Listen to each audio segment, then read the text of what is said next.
Okay, welcome to this next session of the American Purpose Conference. I want to thank all of you for participating. We've had some really lively discussions today. I see a lot of our regulars here, but also some new people. The format today is simple. We have really two smart commentators, one who's written a book, Philip Stevens. The book is Britain Alone. And the other is Tod Lindberg, who reviewed Britain Alone for American Purpose. And if Michelle, you could put that into the chat, I think it would be terrific. I don't think either of them need extensive introductions. I'd say Philip is one of the most provocative and thoughtful commentators on both British foreign policy, but also on the transatlantic relationship. And if you get a chance to read his book, you'll see that real insight and thoughtfulness playing out there. Tod Lindberg is at the Hudson Institute. He is a longtime author and presenter here in Washington. And it's well worth your time to read his review, a very positive review, I'd add, of Philip's book. So here's the format. They are going to have a conversation for 25, 30 minutes.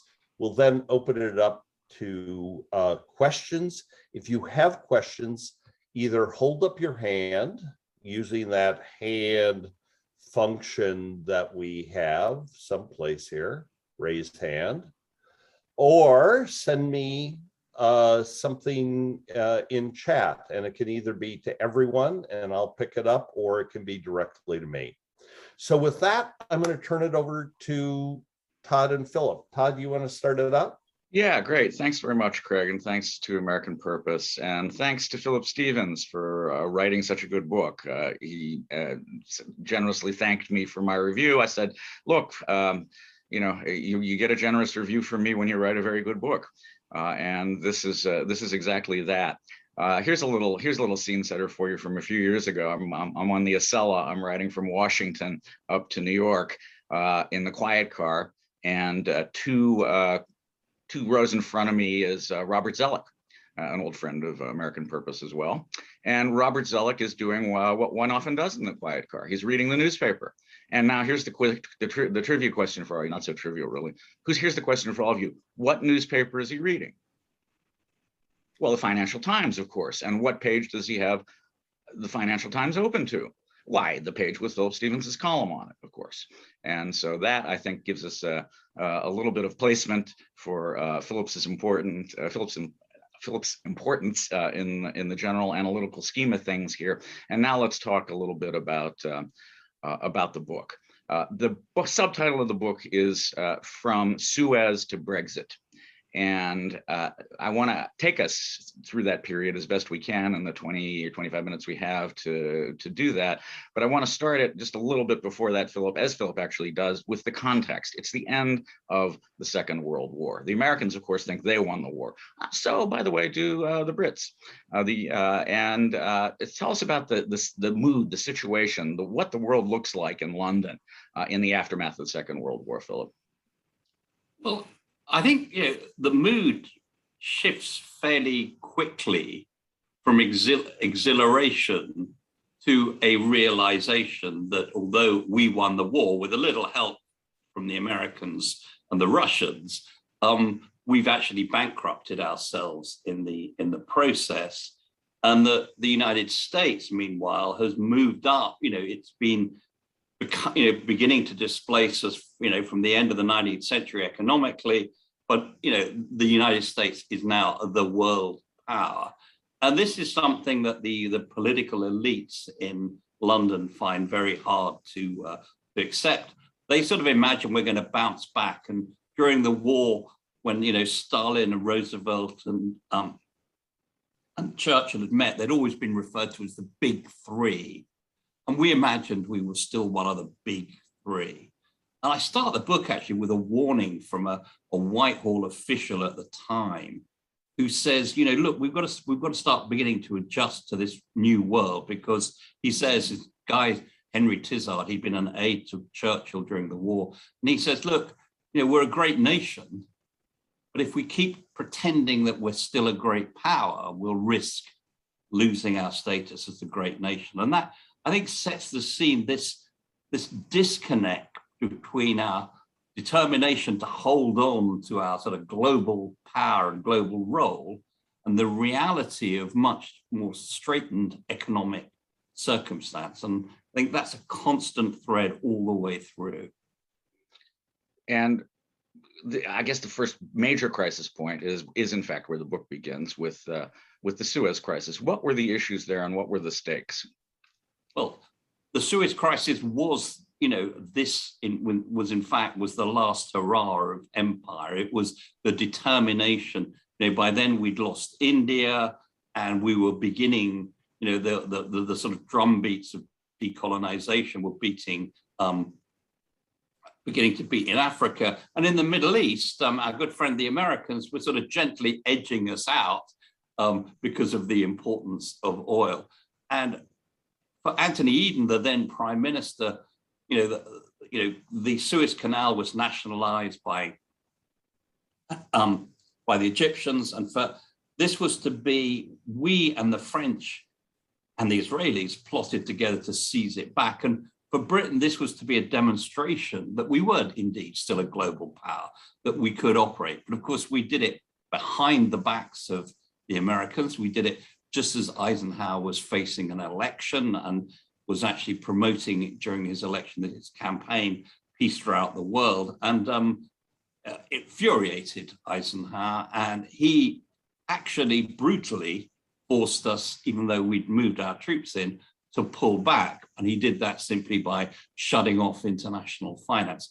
So this was the moment of truth, as it were, that we, it was the last hurrah, the last attempt to prove that we were a global military power, as it were. And this comes to an abrupt and rude conclusion, but not necessarily an immediate awakening, since, as you trace, this was the moment at which it was possible to see what was going on fairly clearly for those who were looking at it without a preconceived agenda. But still, it took a while longer for all the various forces to work out, and for the withdrawal east of Eden, and for that elegiac literature that emerged after that, in poems by Philip Larkin and in memoirs of colonial officers such as Sir Kennedy Trevaskis, lamenting all the people he led down the garden path. Now, tell me, in addition to the remnants of empire, what are the other major challenges facing the UK after the Second World War? Well, so there is this, where do we sit in the world, in a world that's actually now dominated by the United States and the Cold War? The second challenge, and this is a problem that we have we still face even today, which is how to be, our geography and is our economic locus is European, but how to be global and European. And one of the problems was, for a lot of the time, and we're doing it again, is we see those things too as being inimical to each other. That, you, in a logical world, you say you can be European with a global outlook, but we have tended, and still do, and we saw that with Brexit, to say, no, you've got to make a choice. You can be European or global. And I think the other problem is, post-Suez, the first decision we made, and that was Macmillan's government, was that we have to be close to the Americans. What this has taught us is that we can't move out of the United States sort of orbit in any serious way again. And that was a conscious policy, and built and effectively built, and then it was sealed with the decision to buy Polaris at the end of 1962. But we have then and since invested in that relationship more, if you like, than the United States invested. The United States sees us, I think, as a valuable, strong ally. We've invested the relationship with this, quote, special, with this sentimentality, that this idea that it's not the glue isn't one of national, shared national interests, but it's emotional and cultural and linguistic. A lot of this was basically the invention of Churchill, who was very good at this stuff and had an American mother. But we are always disappointed. We invest so much in the relationship, and then we're always rather disappointed when the United States says, well, in this instance, our national interest is rather different from yours. So to give you one example, Margaret Thatcher and Ronald Reagan got on famously. They danced on the world stage together. But when Reagan sat down with Gorbachev to talk about strategic nuclear disarmament, he was happy to offer up Britain's deterrent without telling Margaret Thatcher in advance. So that hard-headedness in the American side has been something that's always disappointed us. It's very interesting, of course, to read this book, which is, I think, fair to say, written from a UK perspective as an American, because the sheer brutality of casual American comments is really quite remarkable to look at. Let's see, Britain has lost an empire, but yet to find a role. Who said that? This was Dean Acheson in 1962, and this was a speech he gave at the West Point Military Academy. And of course, he was right, but it was a stinging remark, and it provoked a public response from Macmillan, the then Prime Minister, because it cut at the heart of our problem. Having built our relationship with the United States post-Suez, we were then being left behind by the Germans, the French, and the Italians in Europe. And what Acheson was saying, and what US policy indeed was to push us into closer collaboration with Europe, because what the United States wanted was, what was actually good for us, was for us to be a European power and use our influence, sometimes on behalf of Washington in Europe, as well as to exert influence in the United States. Let's talk about what's going on the continent in the early part of this period, and how the UK is responding to it in a little bit greater detail. Well, what you have during the 1950s is this huge economic recovery, a lot of it on the back of the Marshall Plan, American money, American investment, American industry, the Fords and the IBMs. Huge recovery in Germany, or rebuilding in Germany, but also very strong recovery in Italy and in France, and Britain beginning to fall behind that. And in a sense, these countries had an advantage because they'd been leveled, they were building new factories with new technologies. So you had this sense of, while Britain was still looking over its shoulder at empire, these other European states were moving ahead. And they were getting together, and they set up in the 1950s what was then called the Common Market, Customs Union, and they were leaving us behind. And so by the early 60s, Macmillan had concluded, yes, the most important relationship is with the United States, but we can't afford to sit on the edge of this economic powerhouse, which is now developing in Europe. And as I say, Kennedy and then Johnson, it was American policy to say, get together. So when we joined, the French stopped us twice. De Gaulle vetoed our applications twice, but the US was gently pushing us. And that was the point of Acheson's remark. Look, forget about empire, get real, be close to us, but also be part of Europe. The French concerns about a backdoor influence of the Americans, that old Anglo-Saxon thing. Yeah, we already mentioned submarines. It's interesting. Everything old is new again. We'll get to the current submarine discussion later. But at the moment, we've got a very ambivalent UK relationship with Europe. We've got a non-equal special relationship in its perceptions. And then we've got the United States sort of trying to figure out exactly where it wants to be strategically, how exactly to manage this situation at the forefront. And you have a chapter called Greeks and Romans. Why don't you talk a little bit about that?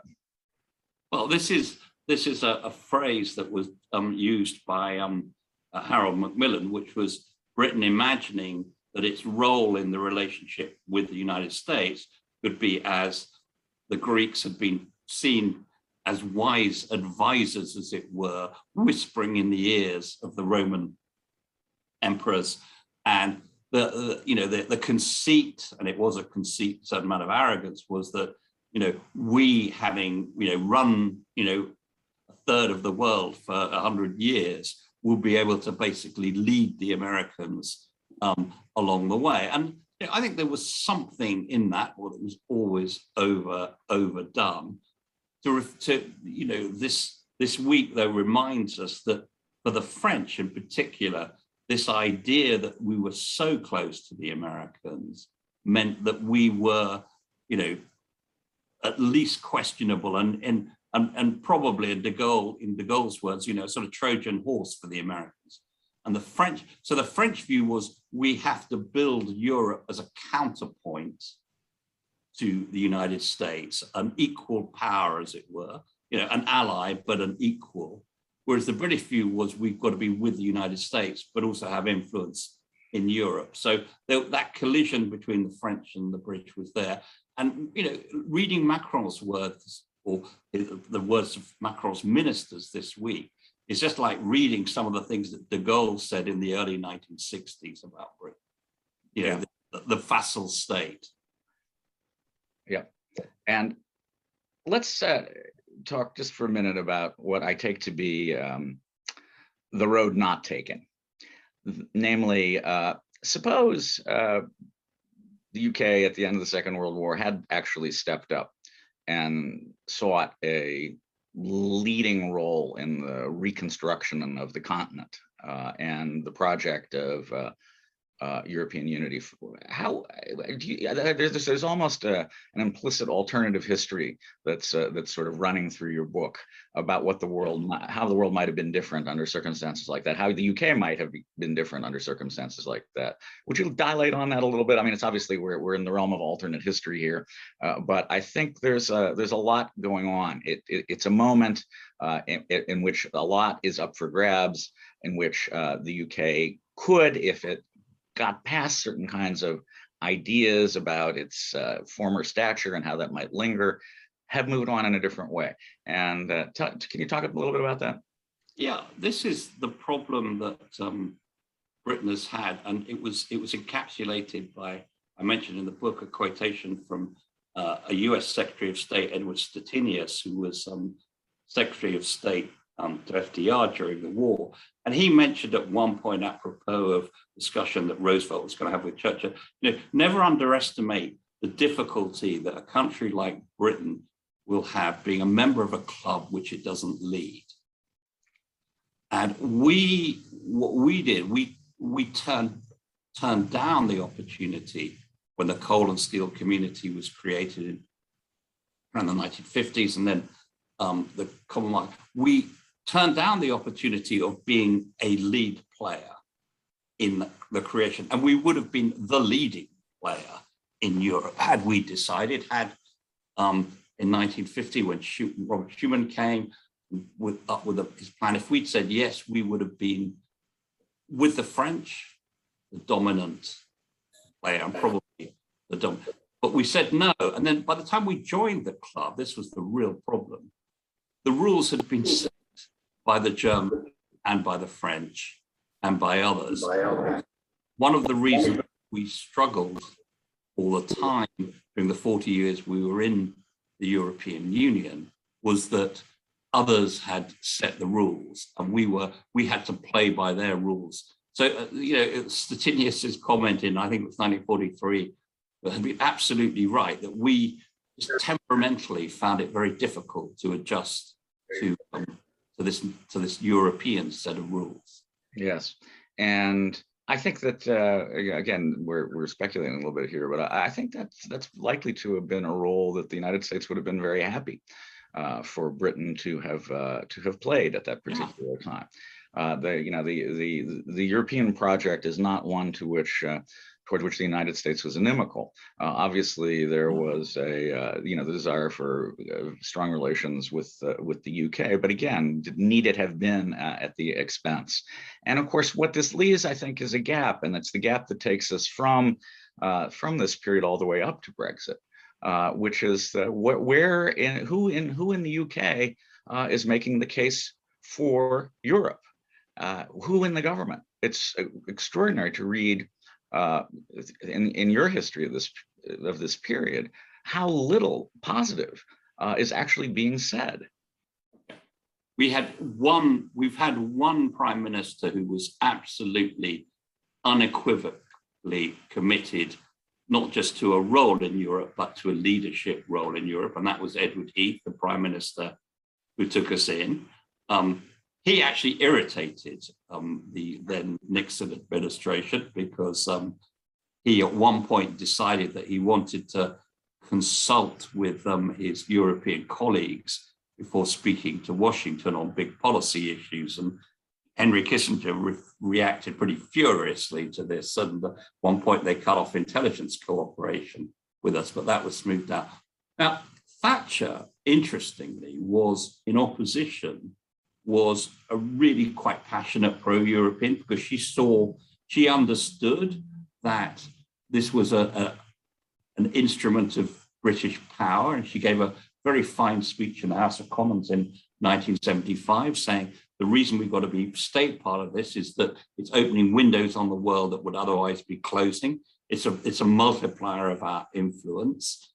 And she had an opportunity in 79, that the leadership opportunity again came back, because in 79, when she won a crushing victory in the general election, she could have stepped in with Valéry Giscard d'Estaing and Schmidt then and said, look, let's the three of us, run this show. For various reasons, including a important but technical and difficult budget dispute over who paid what. Well, again, because the French had made the rules and we were paying more than we should have paid. She decided to fight that battle, and that moment was lost. And so we had this long period where we all knew that we were profiting from Europe. And indeed, Margaret Thatcher was instrumental in building the single market and creating an even bigger, if you like, free trade area. But no British politicians really wanted to admit it publicly. So it became, we're prospering almost despite Europe. Now, again, there was one more opportunity, which Blair had in 97, when he again won a huge victory, and he was a more instinctive European. And he could have said, look, we've got to grab leadership. And for a little while, he did. He moved in that direction, signed a defense agreement with France, built a strong relationship with Gerhard Schroeder when he came into power in Germany. But again, that was lost when we had to make the choice over Iraq, and we chose the American side, as it were. And I remember I spoke personally to Blair at the time I was writing about it, and he said, it's my duty to be on the side of the US president on this. Yeah. So that Atlantic pull was stronger. So this is for me, who thought it was wrong for us to leave. The European Union has done three big things in the last 30 years. One, it created a single market. Britain was instrumental in that. The second thing is it expanded to the former communist states, to the new democracies of Central and Eastern Europe. Britain was a lead, along with the United States, was a lead player in promoting that. And the third thing is it's created the euro. Well, so of those three things, two of them were British initiatives, and the third, we managed to get ourselves an opt-out. So my sort of attitude, what do we have to complain about? Very good question. Just take one step back from the book for a second. I found in writing books myself that I often start out because there's a misimpression out there about something that I would like to try to correct in my analysis and observation. Was that true in this case? Was there a misimpression that you wanted to address, a way of looking at things that you wanted people to look at differently? Well, there was partly that, or partly more, I would say, a sense of, look, we've got to really pull ourselves out of the past even now, because we're sort of we've gone back to this global Britain and this sort of nostalgia. We can recreate the 1950s and 60s. So there was that, but there was also the simple thing that I thought that, lots of fine books on the special relationship, lots of fine books on Europe, lots of books about the empire, Commonwealth, but no one really had tried to pull together the threads and say, how do these fit together in the way that Britain projected itself around the world in the post-war period? So it was trying to pull together a narrative. And as I said, I think that's a narrative about our ambitions, and there's nothing wrong with ambitions, but our ambitions running so far ahead of our capabilities and capacities that we did ourselves, that we should have been content with being a great nation rather than worrying too much about being a great power post-war. Great, and you, as I mentioned in The American Purpose, it really is a masterful performance and executing on exactly what you've just described. Let's, before I throw this back to Craig, I do want to take a moment out of the headlines. What are we to make of AUKUS? Well, I think, to a significant degree, this is a US-Australian deal.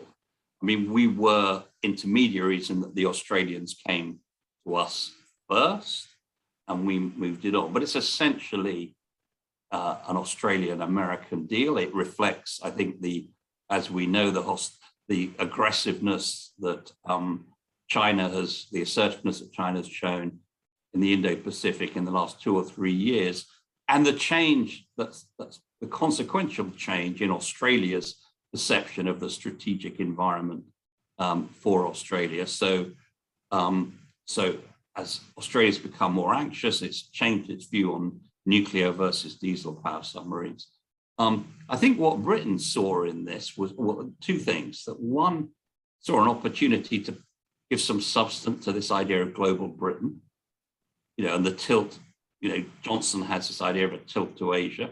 The problem is we don't have the resources as usual. We have a Navy now that's got, I think, 19 ships in it, and half a dozen of those are not in service at any one time. So we can't send, we've sent our aircraft carrier on one trip to the Indo-Pacific, but that's going to be it for a long time. So this was a way for us to, reassert or to claim and get a role.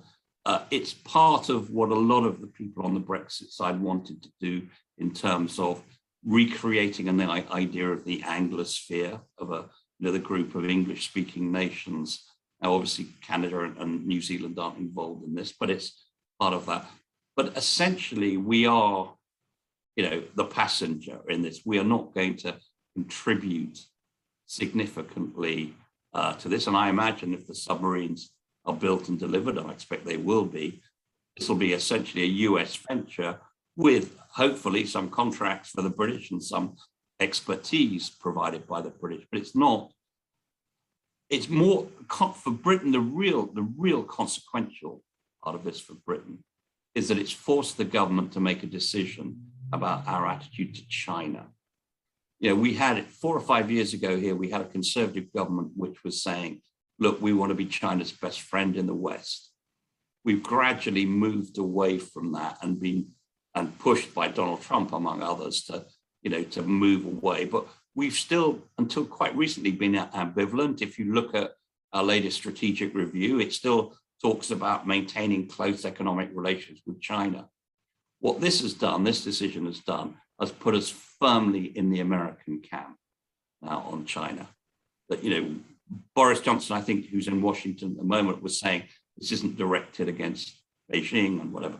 Well, of course it is. And the Chinese are going to, retaliate, as they always do. in some way against the UK. So that, I think, is the really consequential part of this for British foreign policy. We are now in the American camp on China. And do we have to make it up to the French? And how should we go about thinking about that? Well, I don't know. I mean, it is odd. I mean, and this is, I don't know why the administration played it like this. You know, France is the present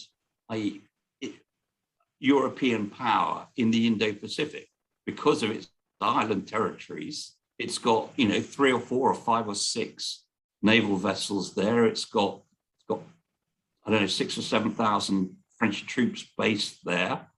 Its islands are strategically important.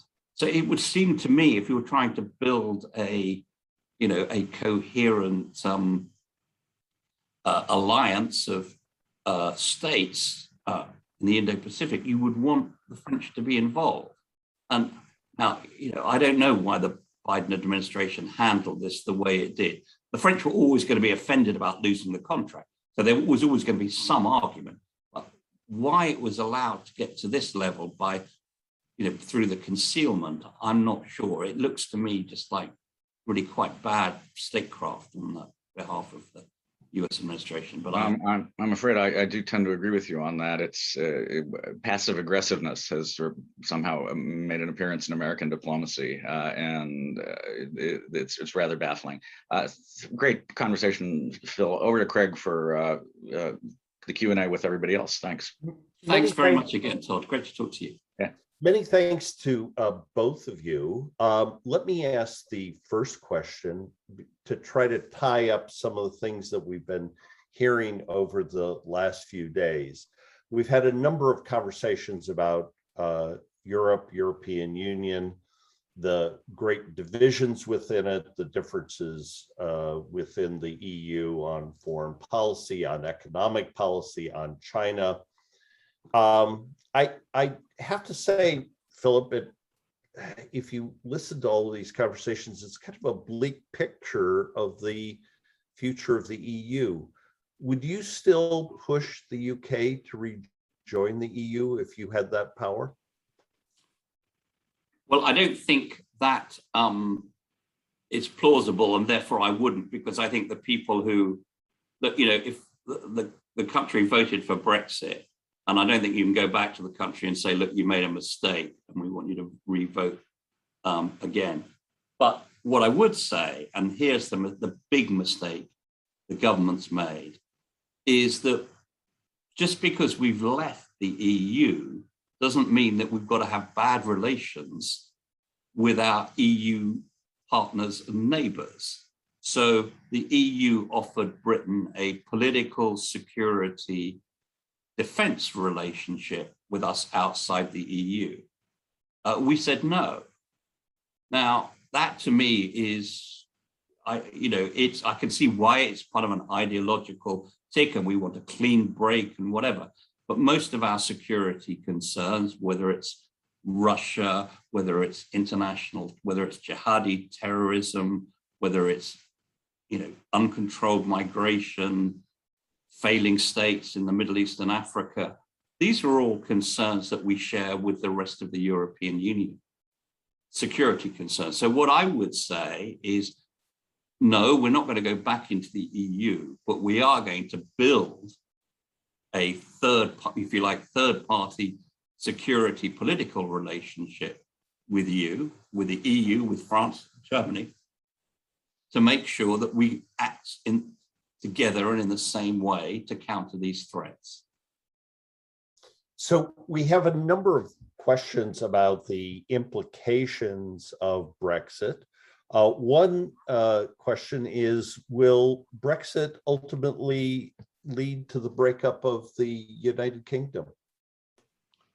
What I would say is that that's an entirely plausible, I'm choosing that word carefully, scenario. So it's more than possible, but I wouldn't yet like to say that it's probable.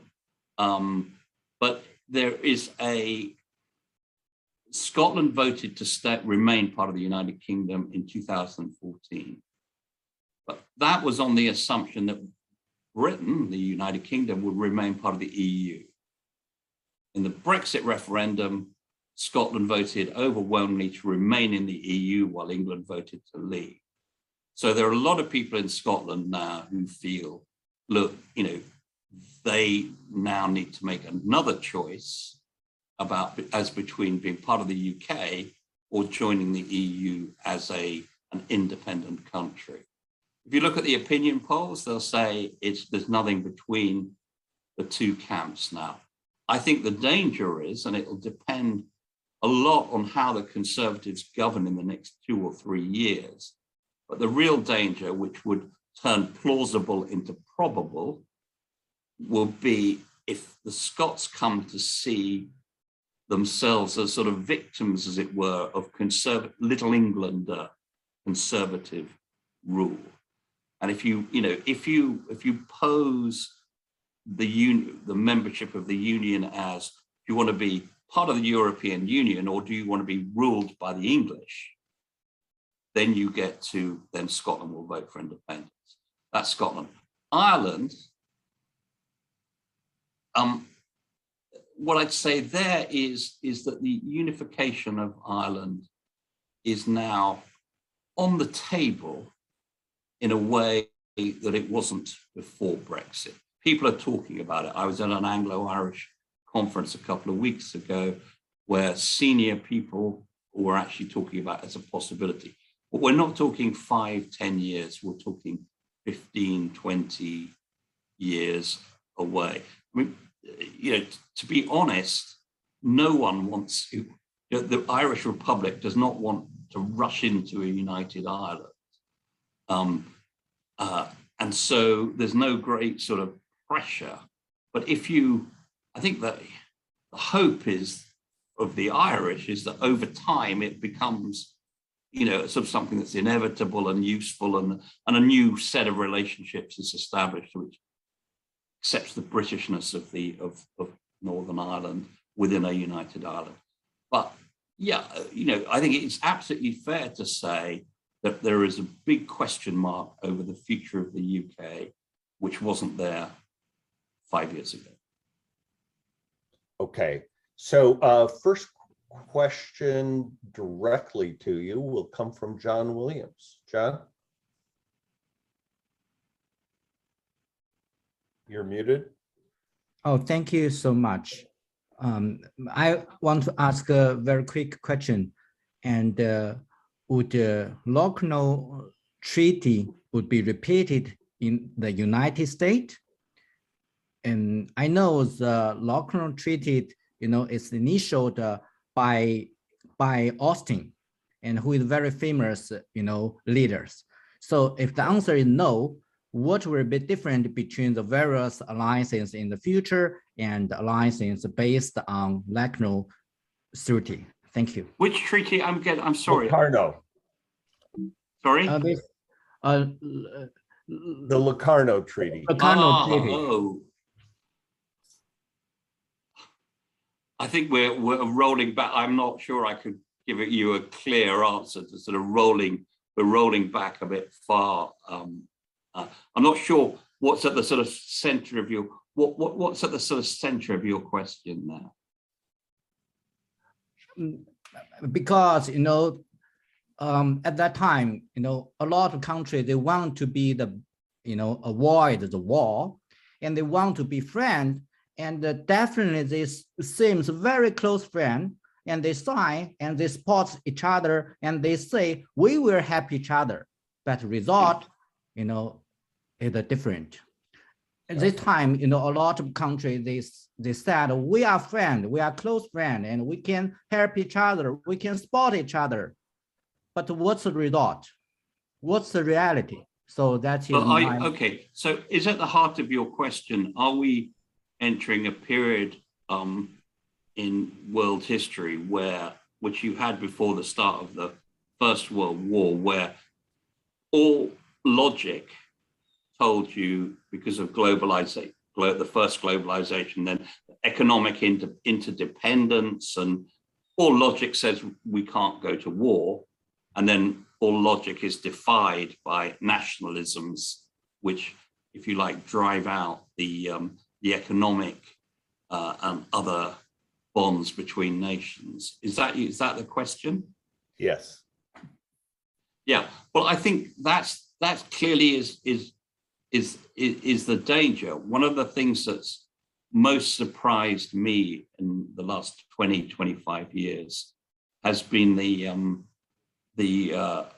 reinvigoration of nationalism, which more or less in Europe I thought had died out. And I'm not talking about just between nations, but not between great powers, but you see it in, you see a much more strident nationalism rising as between, in differences between European nations and with others. So do I think that despite globalization and therefore the very tight economic interdependence we have and the knowledge that we will all suffer grievously from war, might we do it? And I think the answer is yes, and that's what we have to guard against. Okay, so I've gotten a number of people who have asked a version of this question. What's really the roots of the British, I guess, trepidations about continental Europe? Is it a dislike of their politics? Is it something so deep and historical that you can't get over it? But what really drives this endless theme? And I know you addressed this to some extent in your book. Well, I would say that there are two impulses present there. One is our sense of superiority. We like to think of ourselves as, one of the world's, the world's oldest democracy, and and having 1,000 years of history, and well, of course we have had revolutions, but we don't really call them that. But basically, having been a sort of stable state that's developed as a democracy and then became an empire and ruled a chunk of the world, and that's inculcated in the British psyche, this sense of difference. We are an island, island nation, or nations, plural, so we're at the edge, so there is a bit of detachment. If you look at, we are one of 2 or 3 nations in Europe during the Second World War that wasn't invaded and occupied at some point by another nation. So that makes us, we stood alone, as Churchill would say. And so there is that sense of superiority. But then if you look over the last 50 years, alongside that, there has been this feeling of insecurity, because while we've sort of prided ourselves on being a much more globally minded nation with deeper roots in history, and you hear politicians in the 1950s saying, look, some of these countries didn't exist, when I was growing up. We had this deep insecurity because we looked over and we saw that post-war Germany was doing extraordinarily well. France, Italy, the Benelux countries. So we've had this curious combination in our relationship with the rest of Europe. On the one hand, feeling rather superior, and on the other hand, being fearful that we would be left behind and that they would gang up against us and sort of be a sort of victimhood. There's a sort of victimhood thing there. So, you see our popular media here. It's a sort of, the foreigners are trying to do this, the Europeans are trying to do this to us. So I think there's been a collision between those two sort of emotional strands, as it were. Okay, thank you. So apologies to the many people who have been sending in questions. We're close to our end point, and I want to give both Tod and Philip a last word before we say thank you and goodbye. Tod? Well, I just want to thank Philip. As I said, it's not a small thing to write a book that brings this level of intelligence, of historical information range to a topic like this. I want Faber your publisher, to commission books like this from all the major European countries that look at this basic question of, what were the choices that we faced in this period, and how well did we manage the challenges that arose? So thanks, Philip. Philip? Well, thank you again, Todd. What I'm going to say is, look, I'm sometimes conscious talking about the book that I sort of sound pessimistic or sound sort of down on my own country. And I want to say I'm not. I still have huge faith in Britain. I think we are, as Henry Tizard said, a great nation. I just think we've taken a bad, wrong turn. I am not persuaded we're going to right that in the next year or 2 or 3. But I do see us, as we did in the post-war period, periodically reflecting and saying, okay, we've now got to change course. So I would see us, perhaps later this decade, changing course and rebuilding relationship with Europe, and also reinvesting in our relationship with the US, but on a more realistic basis as to our worth to the US and what we can expect from that alliance. So many thanks to our participants today who decided that they were going to wait and take a late lunch rather than more traditional time. A big thank you to you, Todd, for your excellent review and your work as the interlocutor here. And Philip, I would just end by saying it is just a terrific book. I thought that I couldn't read a book on that period where I'd learned very much. And I'd have to say just about every page had some kind of nugget. So well worth your time to look at it. Thank you all. Thank you. There's more sessions coming up for American Purpose. Please check in if you get a chance later today. Thank you, Craig. Okay, Jeff? Thanks. Thanks, everyone. Thank Thank you you. very much. Thanks so much for being here. Thanks, Todd. Bye. Be good.